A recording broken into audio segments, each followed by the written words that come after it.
Tell me a little bit more about the app and how it works. Absolutely. So Dote is a social commerce app for Gen Z. We have 3.2 million users, and I really started Dote out of my own frustration trying to shop from my phone.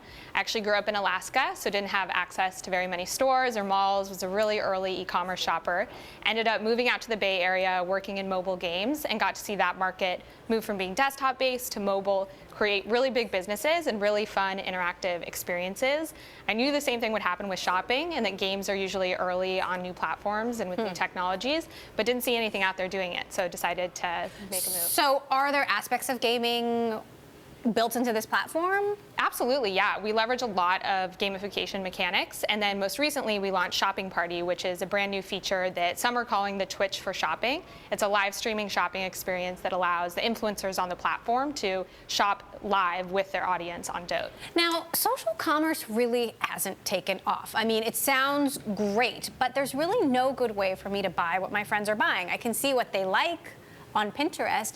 Instagram has been experimenting, but is this really possible? Yeah, I think it absolutely is really possible, and the time is really now. I think Gen Z is shopping fundamentally different than kind of generations before. First of all, they're mobile and they want to do everything they can do from their phones. And then second of all, they're social, and their celebrities and the people driving their purchase decisions are really these social stars, YouTubers and Instagrammers. And so with Dote, we bring those together and allow you to collaborate and shop together. And really taking, I think, a lot of what we lost when we moved online back into the shopping experience in terms of interaction and socializing. So what's the business model? How do you make money? Absolutely. So we make money in two ways. Primarily, we take a cut from our retailer partners for every transaction generated on the platform.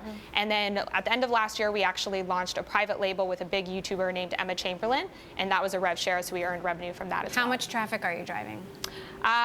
From a traffic perspective, we don't necessarily disclose that, but we do have 3.2 million users on the platform. Now, you were on Apple's original show, Planet of the Apps. Gwyneth Paltrow was a judge, and apparently she's been an advisor to you, and she's stayed involved with the company. Tell me about that. There you are with Gwyneth Paltrow. Absolutely. Yeah, I think what Gwyneth has done with Goop has really been about storytelling and commerce kind of built around a person, and that's not that different than what Dote is doing with these YouTubers and these Instagram stars. We call it commerce around a person, and Gwyneth has been instrumental in helping us kind of develop that thesis. So what sort of advice has she given you? Oh my gosh, she has given me advice from what products to use to just how to think about storytelling. Honestly, she comes from that storytelling background, and I think that especially here in the Valley, you know, we're so metric driven, and of course we are at Dote as well, but really also thinking about the emotion and sort of the aspiration behind these purchasing decisions. So who do you think of as your competition? Is it Instagram?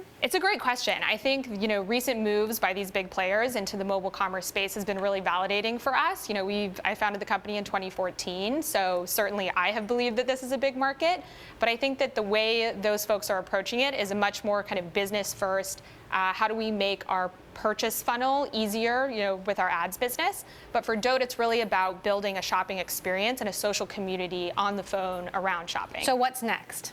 What's next? Well, lots of stuff to come, I think, and continuing to invest in social as well as more of these private labels with influencer partners.